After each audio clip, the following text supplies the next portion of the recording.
এমন এক জিনিস আছে যা আমাদের কখনো কখনো খুব ভালো দিকে, আবার কখনো কখনো একদম খুব খারাপ দিকে নিয়ে যাচ্ছে।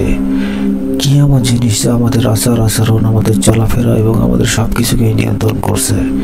কি সেই জিনিস একটু ভাবুন তো।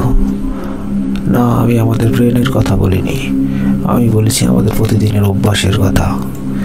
ভবিষ্যতে তুমি কি হবে তোমার ভবিষ্যৎ পরিচয়। ভবিষ্যতে তুমি ধনী হবে, গরিব হবে, নাকি ভালো মানুষ হবে, নাকি সন্ত্রাসী হবে, নাকি রাজনীতিবিদ হবে, তুমি কি হবে তা ঠিক হবে তোমার আজকের অভ্যাস দ্বারা। প্রতিটি মানুষ যে অভ্যাসের দাস তা প্রমাণ করার জন্য আমি ছোট্ট একটি উদাহরণ দেব। মনে করো তুমি ভোর 4টায় ঘুম থেকে উঠে প্রতিদিন ব্যায়াম করতে যাও, কিন্তু তুমি সকালে ঘুম থেকে তাড়াতাড়ি উঠতেই পারো না। এর জন্য তুমি প্রথম 3 রাত্রে ঘুমানোর আগে তোমার মোবাইল কিংবা ঘড়িতে অ্যালার্ম সেট করো এবং তুমি যথাসময়ে ঘুমিয়ে পড়ো। ঠিক ঘড়ির সময় যখন ভোর 4টা বাজবে, তোমার সেট করা অ্যালার্ম বাজতে শুরু করবে, যার ফলে তোমার ঘুম ভেঙে যাবে এবং তুমি যথাসময়ে ব্যায়াম করবে। এভাবে কন্টিনিউ 3 দিন অ্যালার্মের সাহায্যে ঘুম থেকে ওঠার পর ঠিক 4র্থ দিন তুমি ঘড়িতে অ্যালার্ম সেট না করে ঘুমিয়ে পড়ো, দেখবে ঠিক 4টায় তোমার ঘুম অটোমেটিক ভেঙে যাবেই যাবে।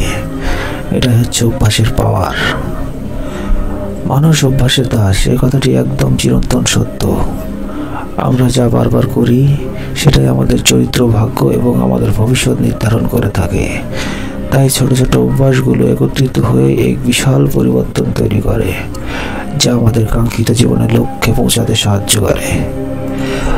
আজকে ঠিক তুমি নিজের মধ্যে যেমনটি অভ্যাস গড়ে তুলবে, ঠিক এই অভ্যাস হয়ে তোমার আগামী দিনের ভবিষ্যৎ নির্ধারণ করবে।